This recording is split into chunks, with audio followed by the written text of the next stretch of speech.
I did get a lot of birthday book gifts. Like I have a lot of books added to my physical TBR, and the Notes of the Shire were playing, and it was just a really magical experience. All of these book places have been so cute.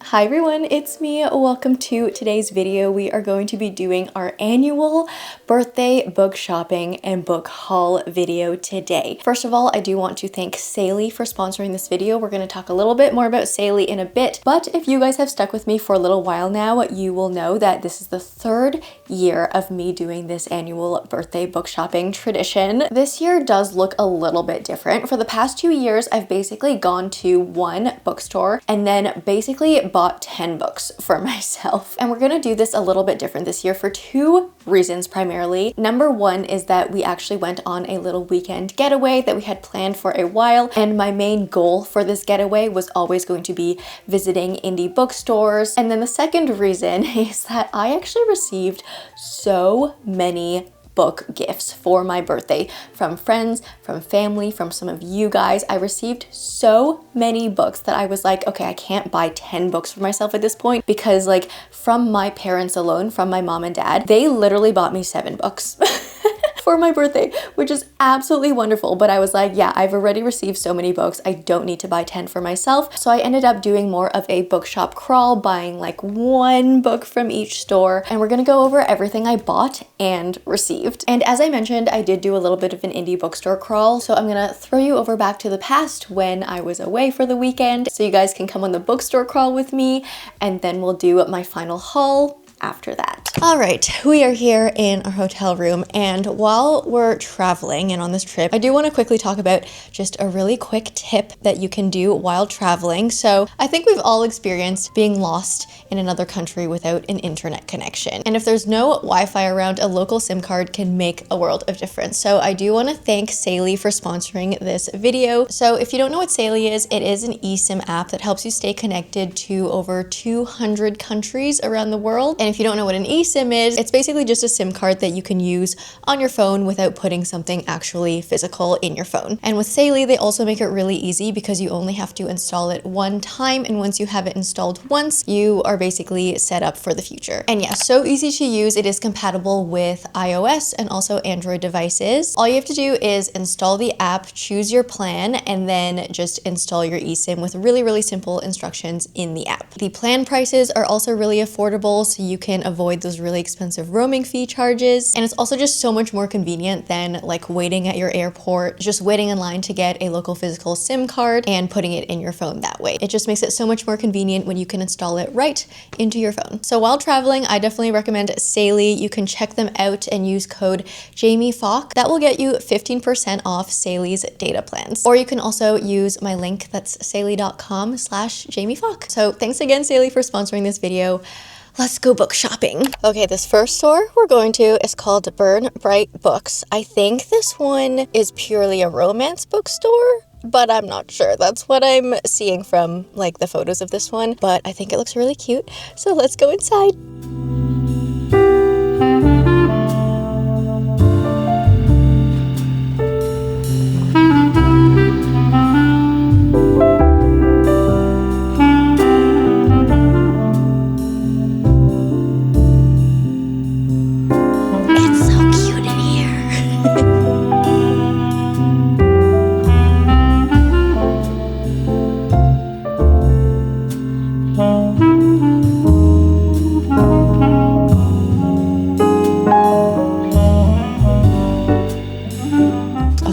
Heard some really good things about this one. It's different this time, by Joss Richard. I think it's like a contemporary fall-ish romance. I think it's set in New York, and I've heard good things. I think this is a debut author. I've never read anything else from her, but it looks really cute.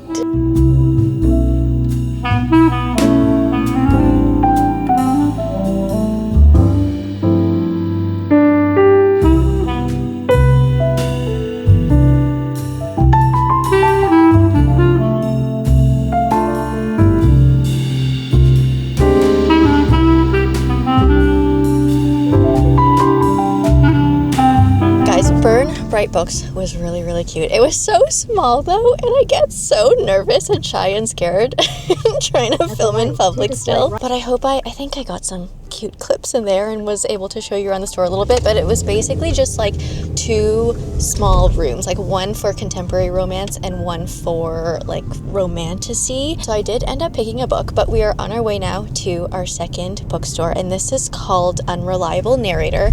This one is, I think it's more multi-genre. It has like basically every single genre. It's a little bit bigger, I think, but the interior of it looks really cool from the photos that I've seen. It looks really cozy, but also eclectic, and I think they have like gifts and books and just like a lot of stuff in there. So I'm excited to go to this one. The name of the store is also really cool, and we'll see if I'm shy. Try to film at this one too. I'll probably be shy again, but we'll see if I'm shy. Yeah. We'll do our best. Okay, I'll see you at the Unreliable Narrator.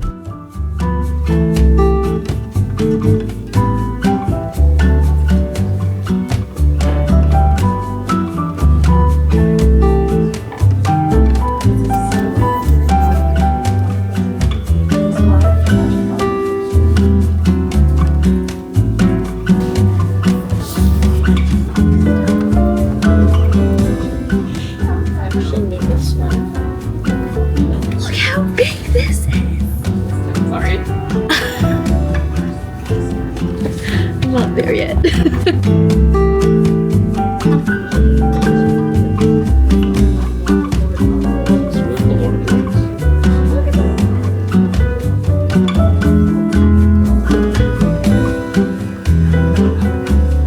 Oh my gosh. It's a Lord of the Rings shrine. They look like coins. What? Oh yeah, I've seen these. These are like the minis. They're so cute. Wow. Oh my gosh, look at all of them.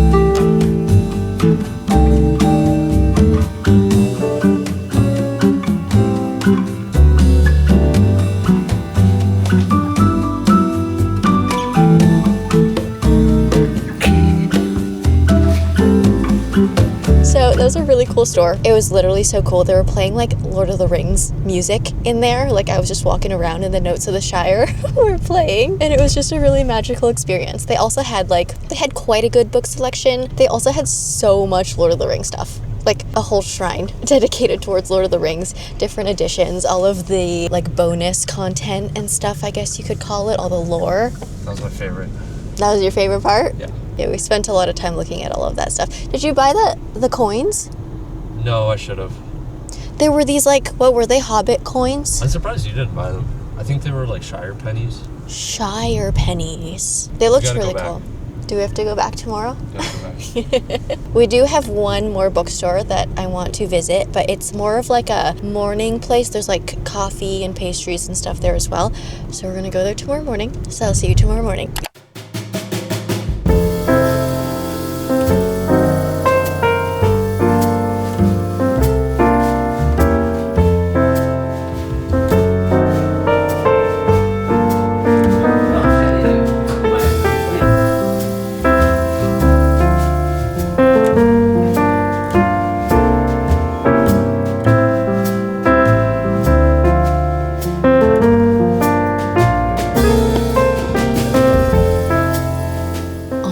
Dorian Gray drink was so good. It was basically like a London fog with rose petals, but apparently there are more books upstairs. So let's take a look.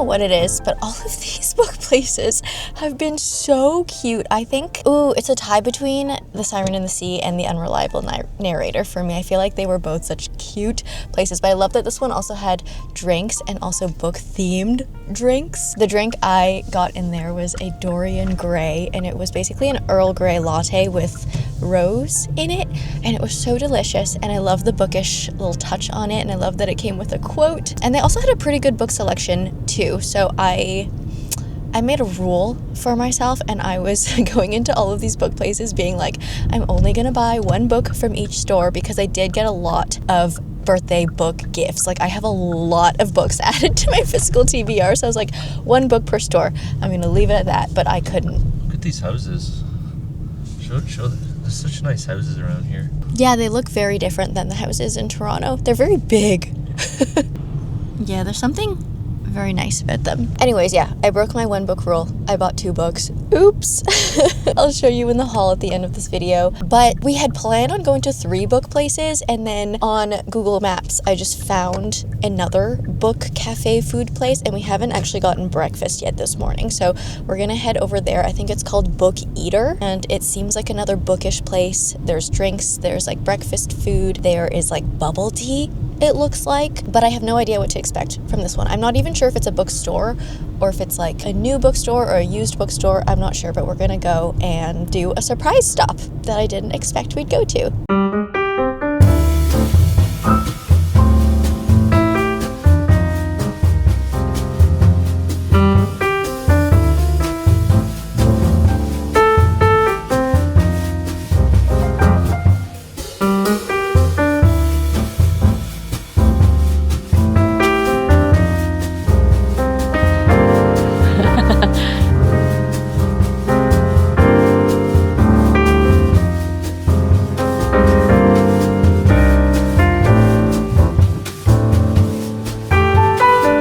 Bookeater was really cute. I really liked the like game section. I think that was really fun that we could just like sit there and play games. It was really, really cozy. But that basically ends our little indie bookstore crawl for today.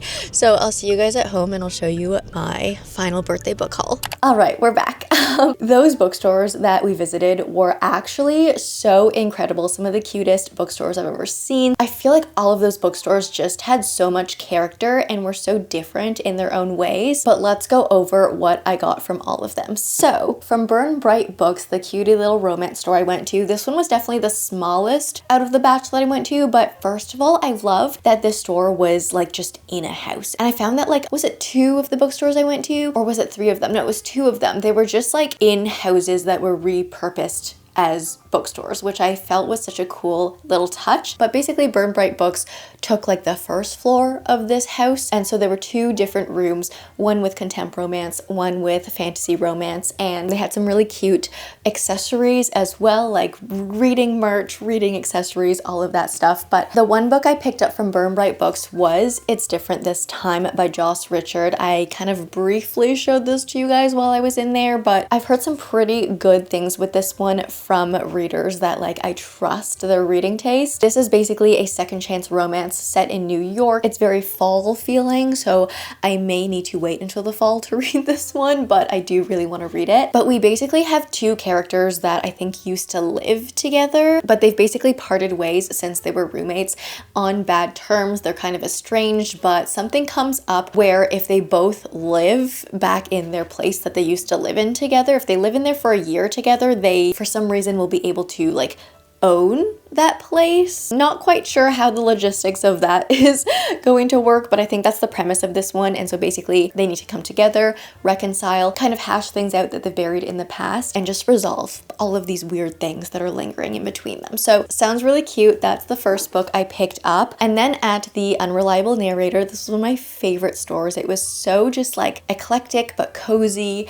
Definitely like they were definitely lovers of fantasy, because they did have quite a bit of fantasy, and also as I mentioned, they were playing the Shire music when I walked in, and it was incredible. They had like a Lord of the Rings shrine. I just really felt at home in that store. It felt like a dream.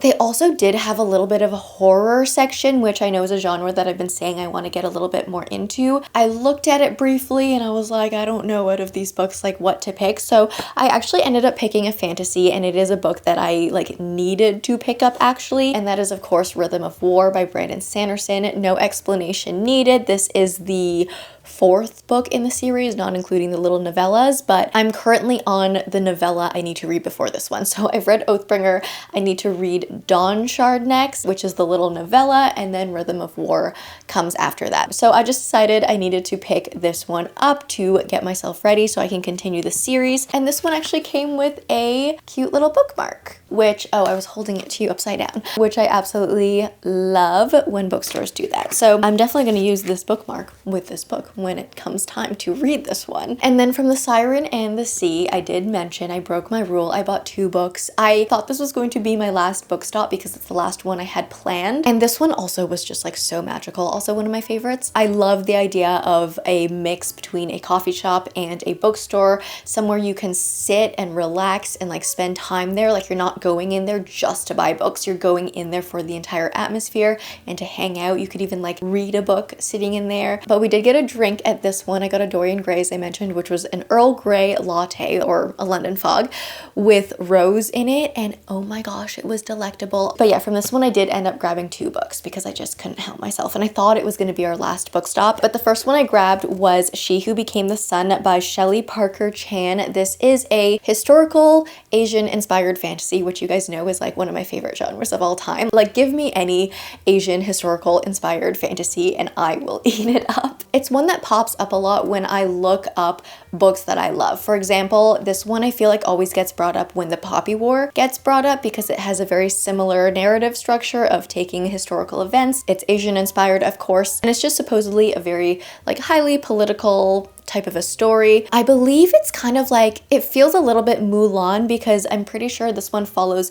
2 siblings, 1 daughter, 1 son, and they're both sort of like blessed with these different paths, or like destined with these different paths when they're younger. The son is like prophesized to be great, he's gonna do amazing things in the world, and then the girl kind of just gets like a path of nothing. But at the beginning of the story, her brother dies, and so she actually takes his identity, pretends to be him, to enroll herself in this monk academy and to get these opportunities that she would never have had. I don't know, just sounds like a really interesting story. Definitely kind of like Mulan elements in there, but I've heard really good things. Really excited to get into this. I'm pretty sure this is a duology, the start to a duology. And then I also picked up Heart the Lover by Lily King. I have been seeing this one everywhere and it definitely sounds really, really good. So this one I believe follows a female protagonist and she goes to this school and befriends these 2 guy friends at the school, and they sort of grow up together, but then I don't know, something happens, they split apart, and then they have to come back together again later to like reconcile their feelings. Again, sounds like one of those stories where you like kind of deep dive into the past and resolve lingering feelings. This one is described as an intimate new novel of desire, friendship, and the lasting impact of first love. I love reading about love, whether it's romantic love, platonic love, friendship love is one of my favorite types of love to read about, that and familial love. So this one sounds really good. It's also really, really small.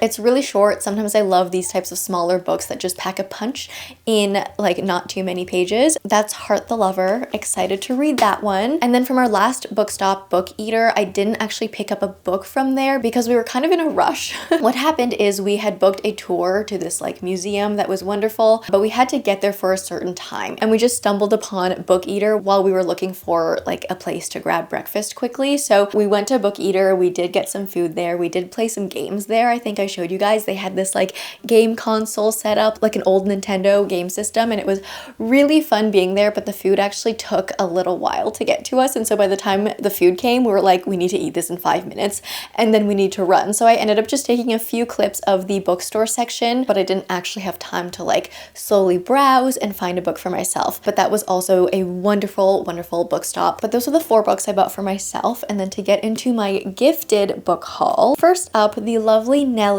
sent this one to me. So thank you, Nellie, if you're watching this video. But Nellie gifted me The Second Death of Locke by V.L. Bovalino. This is a fantasy romantasy that I have been hearing a lot about lately. I've been really curious to pick this one up actually. This one follows Gray, and she has dedicated her entire life to serve her mage, but this whole time she's been keeping a secret. So basically I think her magic that she has is connected to the magic of the entire world. So if she dies, all magic disappears. And so as Gray and Kier, that's her mage, as they get pulled into all of these things, she kind of has to battle like within herself of like, does she tell him? Does she not tell him? What is she willing to sacrifice to protect her secret? And I've heard the romance in this one especially is very good. I've heard it's very slow burn. I've heard that the tension, the yearning, the angst is all there. Very, very curious about this one. So thank you so much, Nelly, for sending this one to me. And this next one was a gift from my father-in-law. So he sent me Small Things Like These by Clare Keegan. This is another one I've been wanting to pick up for a really long time. It is more of a Christmassy book, I'm pretty sure, because it is set around Christmas time. But I've heard the writing style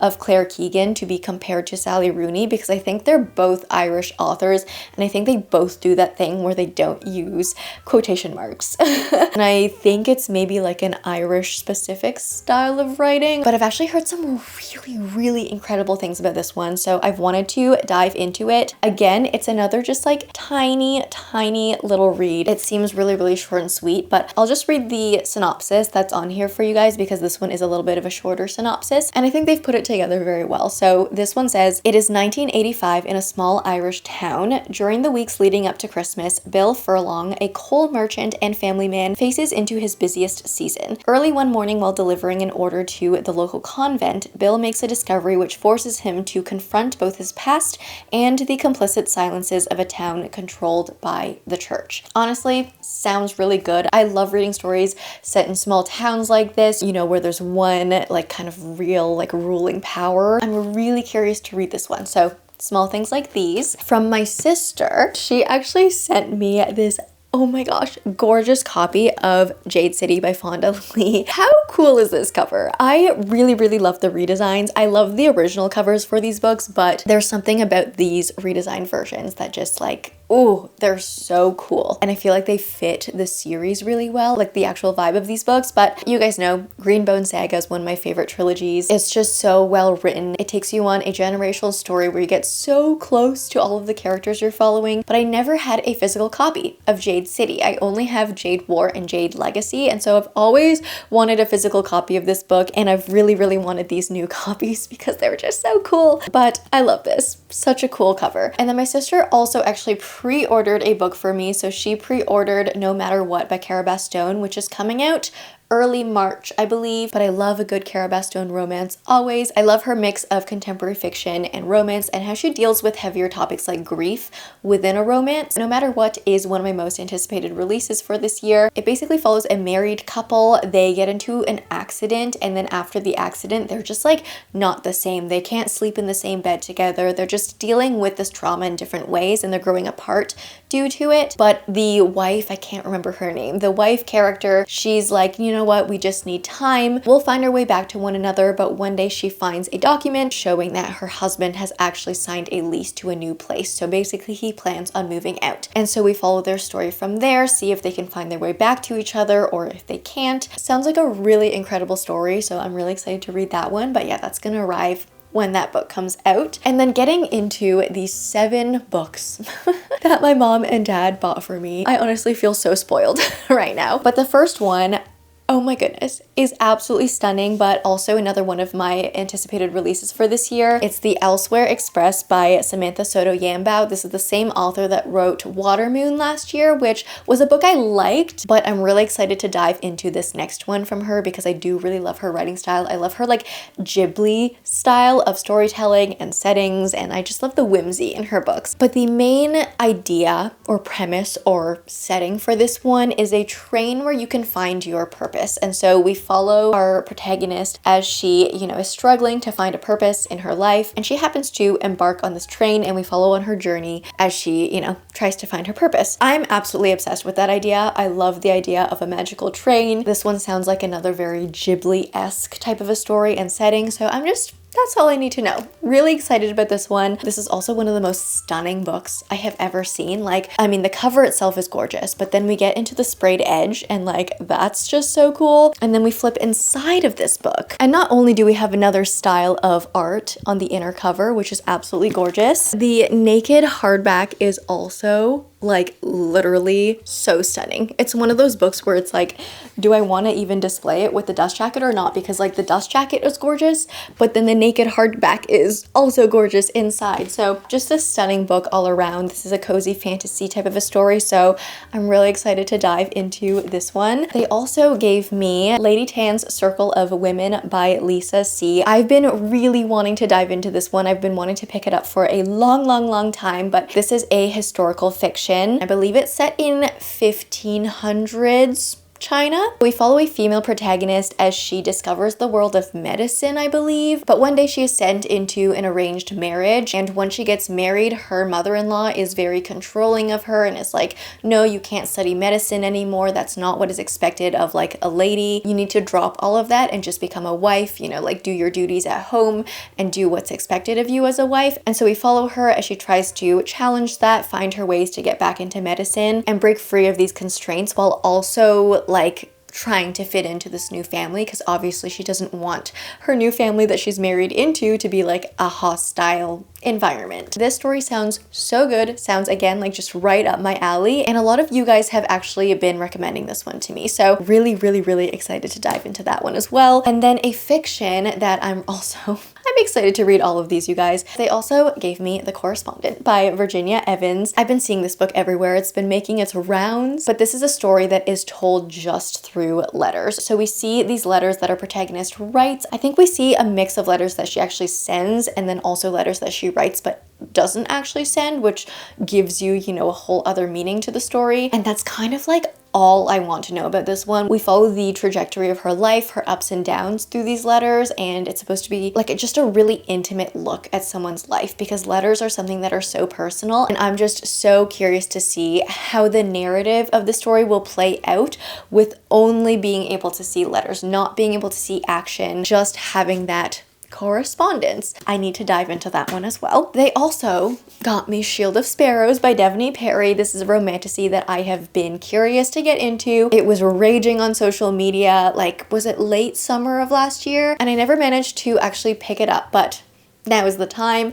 I have it in my hands. I believe in this fantasy world we have monsters. It's very like it's monstrous, and I feel like that sounds really interesting to me because a lot of romantasies are like fae or dragons or vampires, but I feel like it's rare to have an actual like monstrous world in a romantasy, so I'm excited to see how that plays out. But I think this one follows a princess and this monster hunter takes over, and that's kind of all I want to know. I feel like with a lot of romantasies these days, I want to like dive in blind, because with a lot of them you can kind of guess the plot trajectory, so like the blinder you go into them, the more exciting they will be. You know what I mean? Like you'll just be like discovering everything for the first time versus just reading it in the synopsis. I've heard some wonderful things about this one. I've also never read a Devney Perry book, and I know she is quite a popular author, so I'm really curious to see what her reading style is like. And then the final gift I got from my parents. This one comes with 3 books, and I think you guys are going to be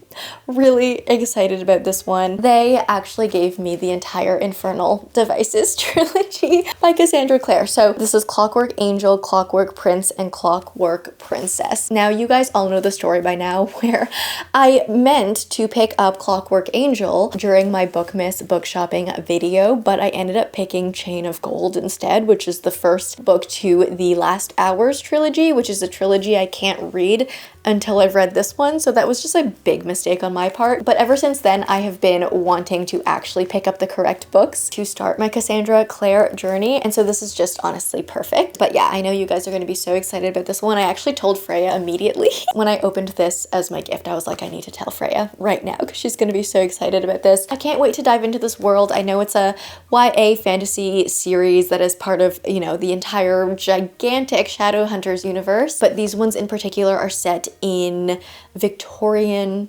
England era, I'm pretty sure. So that just sounds like a really, really cool place to be. So those are all the books I have right now. I actually have 2 gifts on the way because I received a gift card from my mother-in-law to Indigo, and so I used her gift card obviously to buy some books. And so the 2 books I bought from that gift card that are on their way currently. Number 1 is Dungeon Crawler Carl by Matt Dinniman. This is a book that I've been seeing everyone read this one. It's a post-apocalyptic story, I believe, where the world has been crushed at the beginning of the story. Like, it's just been destroyed, taken over, but then everyone who has survived the attack gets sent underground into these dungeons. And in these dungeons, it's basically like a video game environment where there are different levels of dungeons, and the whole feeling of it, the whole like mechanics of like the magic system or how everything works is very much just like a video game. So I'm really curious to get into that series. It's a gigantic series also, but I've heard that it's really good. It's supposed to be really funny. It's supposed to be like a really fun, like plot-driven read. So that one is on its way. And then I also actually picked up, this is very ambitious of me, but I picked up The Count of Monte Cristo, which I think is like probably, once I read it, once I get into it, will be the longest classic that I've ever read. Currently, to this day, the longest classic I've read is Anna Karenina, which is around 800 pages. This one's like 1,000 and above, I'm pretty sure, but I've just heard really good things about this one. It's supposed to be a really good story. We follow a character who breaks out of jail, and I'm really curious about it. Am I absolutely terrified and intimidated by a 1,000 page classic? Yes. Yes, I am, but I was just like, I'm gonna take a deep dive. I'm gonna go right into it because I've wanted to read it.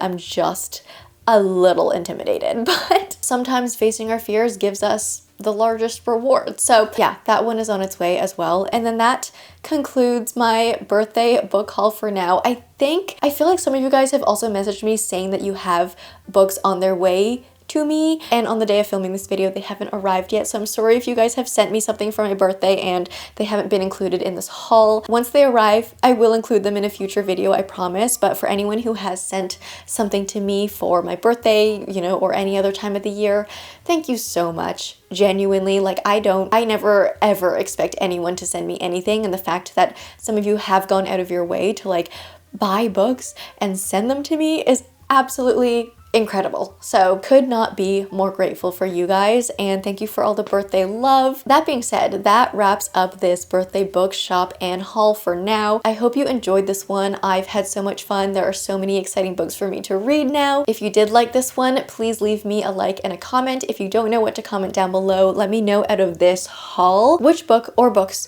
do you want to see me read first. Reminder again to check out Shelley for all of your eSIM services. If you're traveling, if you need data plans, they are absolutely wonderful. You can use my link in the description box below or use code JamieFalk to get 15% off data plans. And yeah, if you like me, subscribe, do that bell thing, and I will see you in the next one. Bye!